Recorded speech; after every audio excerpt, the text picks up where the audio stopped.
আসসালামু আলাইকুম। আমি এখন পঞ্চম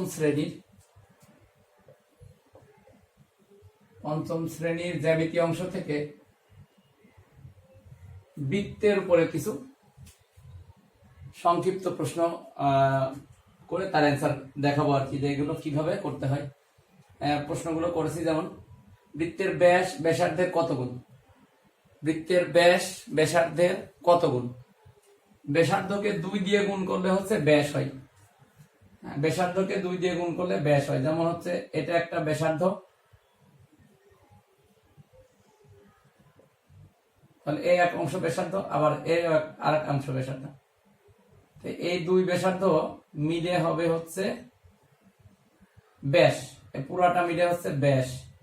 তাহলে হচ্ছে দ্বিগুণ 1 2, তাহলে এটা উত্তর হবে হচ্ছে দ্বিগুণ। আচ্ছা, বৃত্তের ব্যাসার্ধ ব্যাসের কত অংশ বা কত গুণ, এটাও কত অংশও থাকতে পারে আবার কত গুণও থাকতে পারে। তাহলে এই সম্পূর্ণটা হচ্ছে ব্যাস, আর এইটুকু এই যে কেন্দ্র থেকে এই ভাগ হচ্ছে ব্যাসার্ধ, এই ভাগও ব্যাসার্ধ, তাহলে হচ্ছে দুইটা সমান অংশ। তাহলে এটা হবে হচ্ছে অর্ধেক, ব্যাসের অর্ধেক। এত অংশ বা এত গুণও বলা যায় বা অর্ধেকও বলা যায়। অর্ধেক যেভাবে বলে। অর্ধেক কেমন, যদি এটা 3 হয় এটা 3, তাহলে টোটাল মিলে হচ্ছে 6। তো ব্যাস হচ্ছে যদি 6 হয় তাহলে ব্যাসার্ধ কত, 3। দুইটা যোগ করে 6, 6 এর অর্ধেক করলে কিন্তু 3, এই যে 3। আচ্ছা, একটি বৃত্তের ব্যাসার্ধ 2.6 সেন্টিমিটার, এর বৃহত্তম জ্যায়ের দৈর্ঘ্য কত? বৃহত্তম জ্যায়ের দৈর্ঘ্য, আসলে বৃত্তের বৃহত্তম জ্যাকেই বলে ব্যাস। আমরা জানি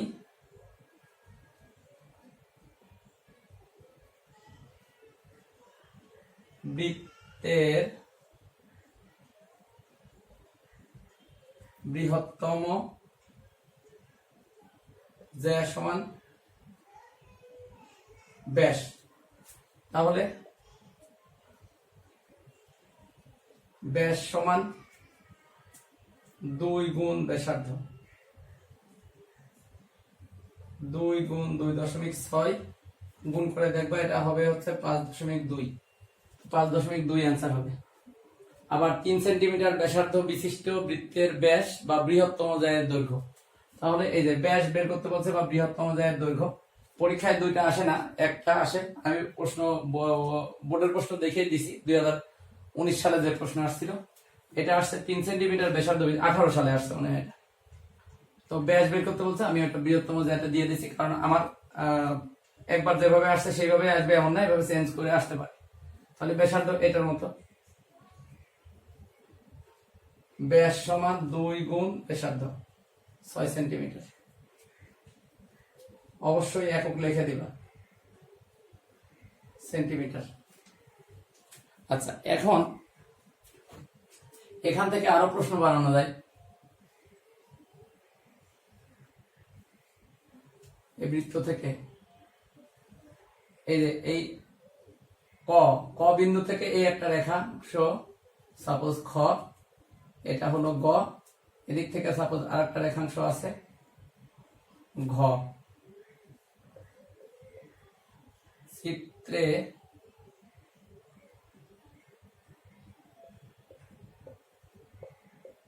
বৃহত্তম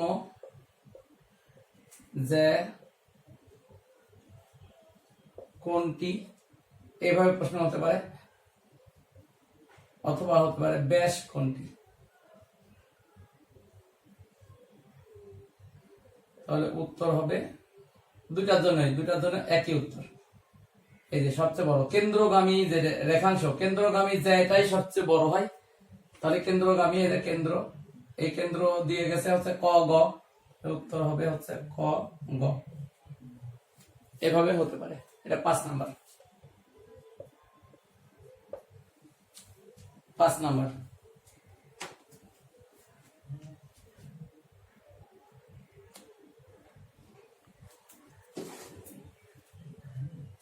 এখন অধ্যায় 8-এর গড়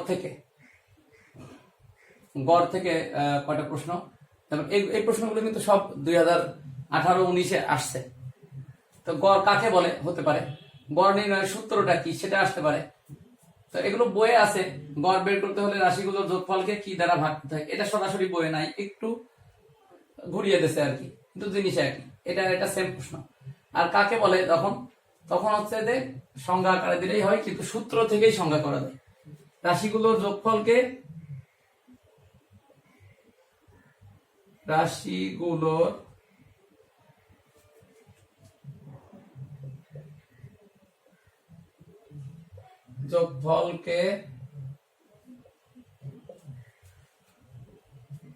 রাশিগুলোর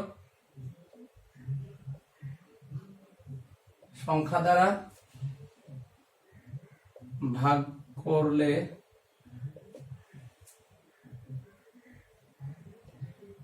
প্রাপ্ত ভাগফলকে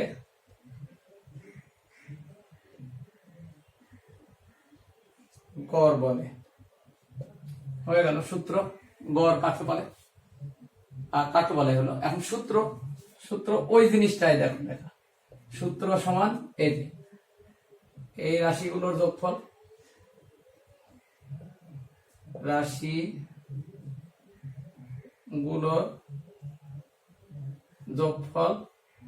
আর এরপরে আবার দেখো রাশিগুলোর সংখ্যা, তাহলে ভাগ হবে রাশিগুলোর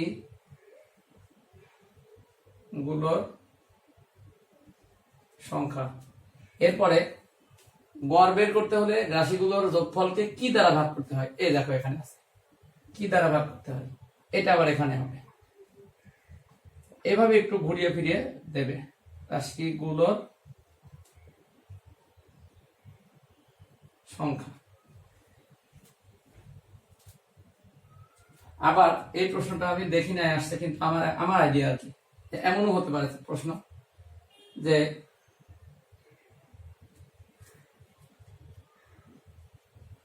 গড় ও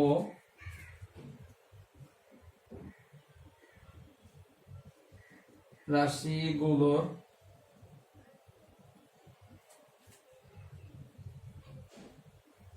যোগফল দেওয়া থাকলে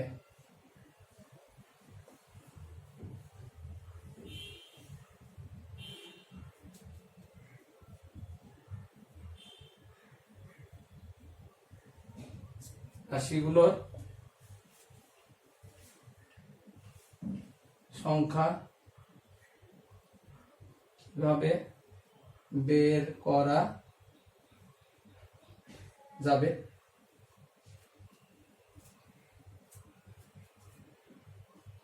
তাহলে উত্তর হবে রাশিগুলোর যোগফল, বা সূত্র আকারেও দিতে পারি, রাশিগুলোর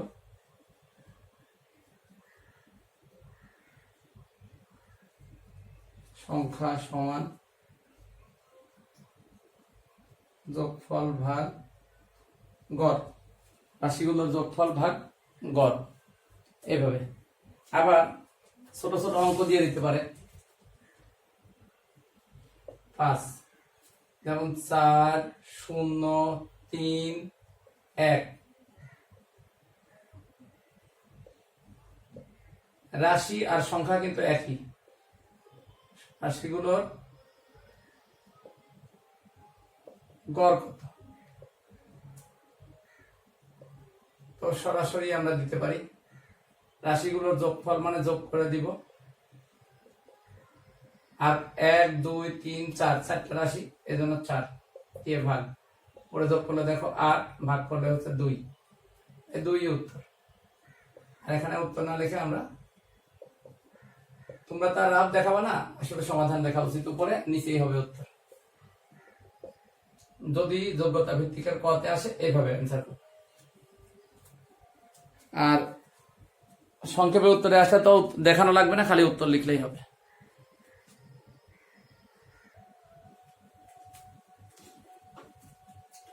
তিন দিনের তাপমাত্রার গড় দেওয়া আছে, একই প্রশ্ন, 5 নাম্বার 6 নাম্বার, নাম্বারটাও আমি দিছি আমার মতো করে। 3 দিনের তাপমাত্রার গড় 5.2, 5.8, 0 ডিগ্রি হলে গড় কত, এখানেও তাই আগেরটার মতোই ডিগ্রি আছে সবগুলোতে। ডিগ্রি কিছু না, ডিগ্রি আমরা নম্বর, টাকা, লিটার এর যেগুলো লিখি সেইগুলোই আসলে, ডিগ্রিটা বানান করে না লিখে এটা প্রতীক দিয়ে দিচ্ছে। তাহলে মোট কয় দিন? 3 দিন। এই যে 1 2 3, 3টা সংখ্যা দিয়ে ভাগ, যোগ করলে দেখো রাত যোগ করবা তোমরা নর্মাল সংখ্যা যেভাবে যোগ করো সেইভাবে। এখানে ডিগ্রি বলে আলাদা হিসাবের কিছু নাই। এই যে দেখো এখন আমরা ডিগ্রি চিহ্ন না দিলাম, তাহলে 8 আর 2 10 এর 0 হাতে 1, 5 3 5 15। তাহলে আমাদের দশমিকের পরে যখন শুধু 0 থাকবে আমরা ওই দশমিক 0 সবই বাদ দিয়ে দিব, তাহলে 5।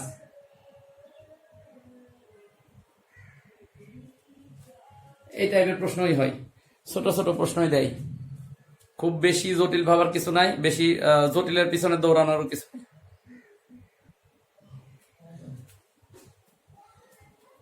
আচ্ছা, এখন আমি শতকরা সম্পর্কে আলোচনা করব।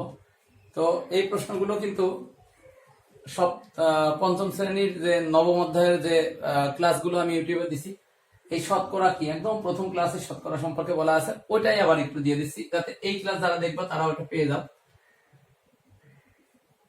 শতকরা একটি অনুপাত বা ভগ্নাংশ। আসলে অনুপাত আর ভগ্নাংশ একই কথা। তো অনুপাত সম্পর্কিত অঙ্ক 5-এ নাই, কিন্তু ওই 5-এর বইয়ে একটা শব্দই এই জায়গা দিয়ে দিয়েছে, বইয়ে যেহেতু আছে সেহেতু আমি দিয়ে দিলাম। শতকরা একটি অনুপাত বা ভগ্নাংশ। এখন যেহেতু শতকরা বলা হয়েছে, তাহলে কিন্তু এখানে যেমন তেমন ভগ্নাংশ না, এর একটা কন্ডিশন থাকবে। সেটা হচ্ছে শতকরা একটি ভগ্নাংশ যার প্রতি ক্ষেত্রে বা প্রত্যেকবার হর 100 হবে। অর্থাৎ যে ভগ্নাংশের হর 100 সেই ভগ্নাংশকেই আসলে শতকরা বলা হবে। হর 100 শতকরা বলা হবে। লবে যেটা থাকবে সেটাকে তত পার্সেন্ট বলা হয়। যেমন দেখো,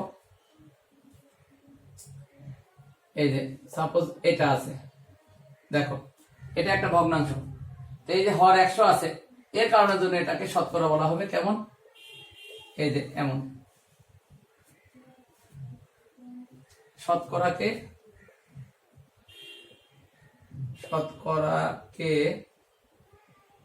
এত প্রতীক দ্বারা চিহ্নিত করা হয়।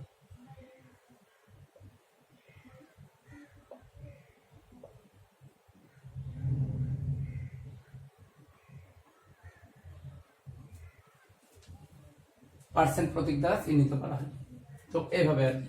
আবার এইভাবে চিন্তা করা যায়, এদিক থেকে যেহেতু এদিক লেখা গেল, তো এদিক থেকে এদিক লিখবো যে 100, নিচে 100 থাকার কারণে আমরা শুধু লব লিখে এই 100 পরিবর্তে এই চিহ্ন। হ্যাঁ, তো 1% সমান তাহলে হবে 1/100। আবার 100% মানে কি দেখো,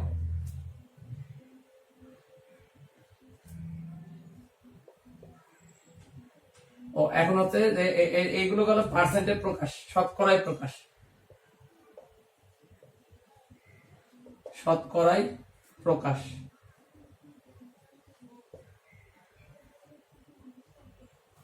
আচ্ছা, এখন শতকরা চিহ্ন যদি উঠিয়ে ফেলি সেটাকে বলে সাধারণ ভগ্নাংশ প্রকাশ।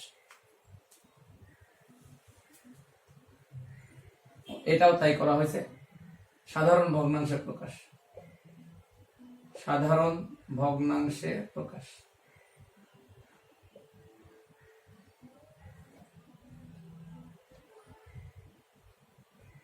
প্রকাশ মানে পার্সেন্ট দিব আবার পার্সেন্ট উঠিয়ে ফেলবো। তো এটা পার্সেন্ট দেখো নাই, এটা সাধারণ ভগ্নাংশ হলো, আর এটা পার্সেন্ট দিলাম, শতকরা হলো। এখন নিচে যদি 100 না থাকে তখন কি করবো আমরা? সাপোজ মনে করো এটা আছে, এটাতে 100 ছিল, সরাসরি লিখলাম। আর যখন 100 নাই তখন কি করব? তখন নিয়ম হচ্ছে উপরে 100% দিয়ে গুণ করব। তো গুণ করলে দেখো এটা দিয়ে এটা কাটলে হয় 25, তাহলে হবে হচ্ছে 3 25 75%। তারপরে এভাবে থাকতে পারে। ও সবগুলো আমি 3 দিয়ে ফেললাম, আসলে এমন কোনো রুল নাই যে 3 দিয়ে দিতে হবে। 5 20 100, তাহলে এখানে হবে হচ্ছে 60%। তো এই যে পার্সেন্ট আমরা নিয়ে আসলাম, ঠিক আবার পার্সেন্ট কিন্তু উঠাইতে পারবো। যেমন দেখো এই 75%, এটাকেই যদি আমরা ক্যালকুলেশন করি দেখবে এই রেজাল্ট হবে উপরে 75 আর এটার কারণে হবে নিচে 100। এখন যদি আমরা কাটাকাটি করি, দেখো 5 দিয়ে কাটলে 5 15, 25 দিয়েও কাটা যায়। 5 দিয়ে কাটলাম 15, এখানে 5 দিয়ে কাটলে 20, আবার 5 দিয়ে কাটলে 4, আর এখানে 5 দিয়ে কাটলে 3। দেখো শতকরার প্রকাশ হয়ে গেল। তো এইভাবে আর কি, এটা করলেও এই রেজাল্ট আসবে কাটাকাটি করলে। এই প্রশ্নটা আসে পরীক্ষায়। 100% মানে হচ্ছে দেখো 100 ভাগ 100, তো 100 100 কাটা, তার মানে উত্তরে 1, নিচের 1 লিখবো না আমরা। এই হলো সাধারণ ভগ্নাংশের প্রকাশ বা শতকরার প্রকাশ। এখন আরেকটা জিনিস আসতে পারে দশমিক ভগ্নাংশের প্রকাশ। তোমরা যেহেতু দশমিকের কাজ করছো, সেহেতু আমি ওই জিনিসটাও দেখা দিই।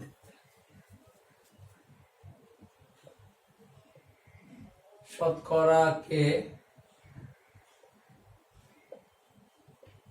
দশমিকে প্রকাশ করা। দেখো এই যে আমরা এই প্রশ্নটা দেখি, এটা কিন্তু সলভ করলাম এখানে। তো এখানে আমরা কি লিখতে পারি, এই পার্সেন্ট উঠে গেলে নিচে 100 হবে আর উপরে 75 হবে। তাহলে কাটাকাটি করলে 25 দিয়ে কাটলে 4, আর এখানে 25 দিয়ে কাটলে 3। 25 দিয়ে কাটাকাটি করা মানে ভাগ করা। 25 দিয়ে ভাগ করেছি 100 কে, ভাগফল 4, আর 75 কে 25 দিয়ে ভাগ করেছি, ভাগফল হচ্ছে 3। ছোট সংখ্যা দিয়েও কাটা যায়, ওখানে যেমন 5 দিয়ে কাটেছি, এখানে 5 দিয়ে কাটলাম, 5 দিয়ে কাটলাম, আবার 5 দিয়ে কাটলাম, 5 দিয়ে কাটলাম, আর এখানে একবারে 25 দিয়ে দিছি, দুইটাই কারেক্ট, একই কথা। তো আমাদের এই হলো রেজাল্ট সাধারণ ভগ্নাংশ। আমাদের এখন কি নিতে হবে, দশমিকে নিতে হবে। তো এই জিনিসকে দশমিকে নেওয়া কিন্তু আমরা 7.12 এ শিখছি, 7-এর ক 7-এর খ। তো আমরা এটাকে দশমিকে করতে হলে কি করতে হবে, এটাকে ভাগ দিব। দেখো তো 4 দিয়ে কি 3 কে ভাগ যায় না, তখন আমাদের এখানে 0.দশমিক নিয়ে এখানে একটা শূন্য নিতে হবে। এখন দেখো 4 7 28, 2 বাসে। তারপরে ভাগফলে যদি দশমিক থাকে আর এখানে যদি কোনো অঙ্ক না থাকে, এখানে যদি নামানোর মতো কোনো কিছু না থাকে, শেষে ভাগফলে যদি দশমিক থাকে, একটা শূন্য এমনি দেয়। তাহলে 4 দিয়ে 20 কে ভাগ দিলে 5। এটা হয়ে গেল উত্তর। আর একটা সংক্ষেপের রুল আছে, সেটাও দেখাচ্ছি। এই যে শতকরাকে যখন হচ্ছে দশমিকে প্রকাশ করতে বলবে, তখন আমরা এই সমস্ত কাজ কিছু করব না, আমরা সরাসরি লিখব। দেখো কাটাকাটি করা লাগবে না, কিছু করা লাগবে না। একের পরে কটা শূন্য, এই ভাগফল কিন্তু আমাদের 7.1 এরকমের দশমিকে প্রকাশের অঙ্কেও আছে।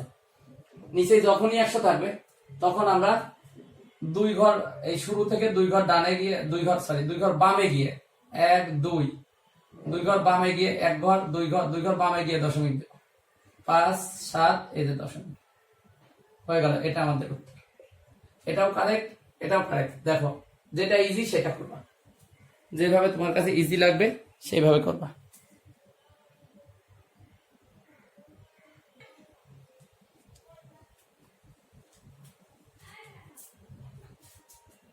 শতকরা সম্পর্কিত আরো কিছু সংক্ষিপ্ত প্রশ্ন বোর্ডে আসছে, যেমন হচ্ছে একটি পণ্য 20% লাভে 120 টাকায় বিক্রয় করলে ক্রয় মূল্য কত ছিল। আসলে এই জিনিসগুলো, এই যে 20% লাভ, 10% ক্ষতি, এই যে 8% লাভ, এই টাইপের কথা।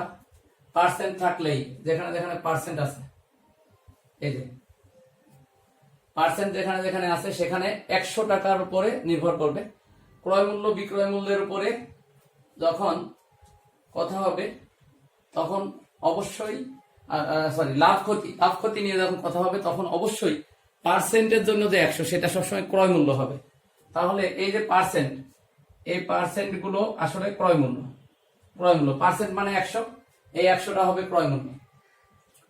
তাহলে এখানে হবে হচ্ছে ক্রয় মূল্য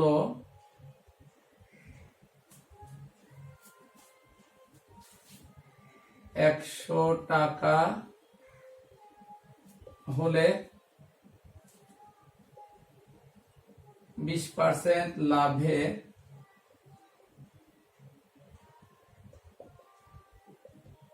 বিক্রয় মূল্য। তাহলে এই যে ক্রয় মূল্য 100 আর এখানকার 20 যোগ করতে হয়, তাহলে আমরা পেয়ে গেলাম 120 টাকা। তা আমরা পেয়ে গেছি 120 টাকা, 120 টাকা হচ্ছে বিক্রয় মূল্য। আবার প্রশ্নেও কিন্তু বলা আছে 120 টাকা হচ্ছে বিক্রয় মূল্য। তাহলে ক্রয় মূল্য এটাই হবে উত্তর। ক্রয় মূল্যটা চাইছে 100 হবে। এখানেও কিন্তু তাই, একটি দ্রব্য 10% ক্ষতিতে 90 টাকায় বিক্রয় করলে ক্রয় মূল্য কত? তো যখনই লাভ ক্ষতি বলবে তখন এই পার্সেন্ট মানে ক্রয় মূল্য 100 টাকা। ক্রয় মূল্য 100 টাকা হলে 10% ক্ষতিতে বিক্রয় মূল্য।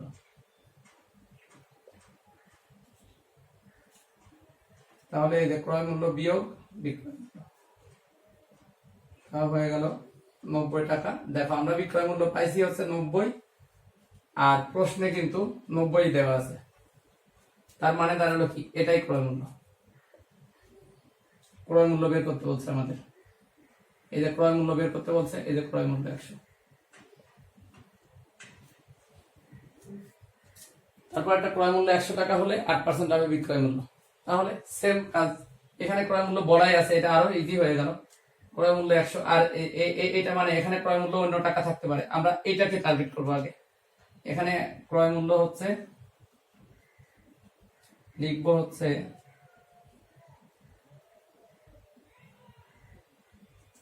ক্রয় মূল্য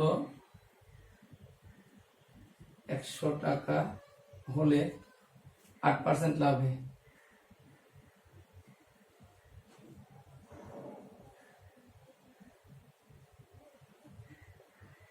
বিক্রয় মূল্য 100 যোগ 8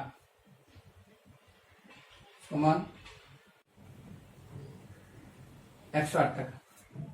তাহলে দেখো এখানে বিক্রয় মূল্য 108 পেয়ে গেলাম, আমাদের এখানে বিক্রয় মূল্যটাই চাইছে।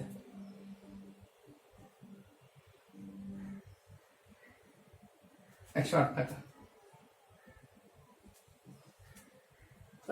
এই যে লাভ ক্ষতি কিসের উপর নির্ভর করে, এই প্রশ্নটা খুব খুব কিন্তু ইম্পর্টেন্ট, প্রায়ই আসে। এটা হবে ক্রয় মূল্যের উপর, ক্রয় মূল্যের উপর।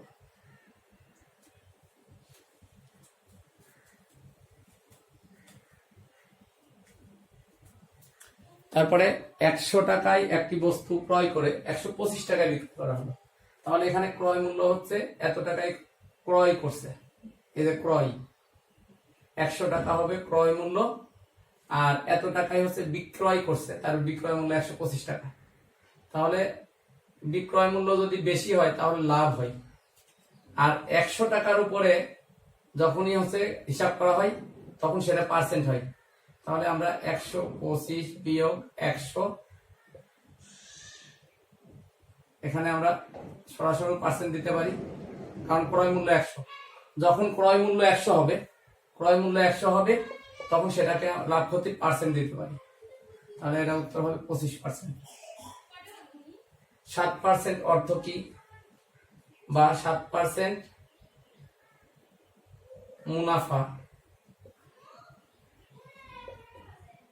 এর অর্থ কি? এর অর্থ হচ্ছে 100 টাকার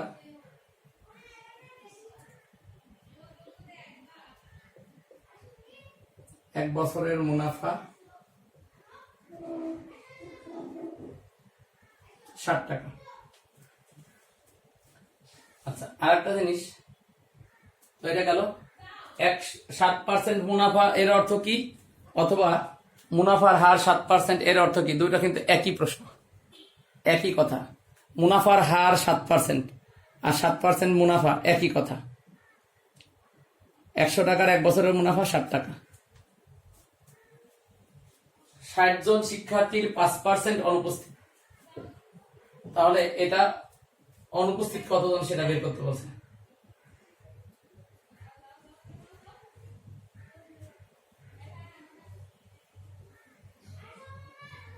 অনুপস্থিত বের করতে হলে এই যে পার্সেন্টের সাথে যা লেখা আছে সেটাই যদি বের করতে হয় তাহলে এই দুটো গুণ করতে হয়। 60 গুণ 5%।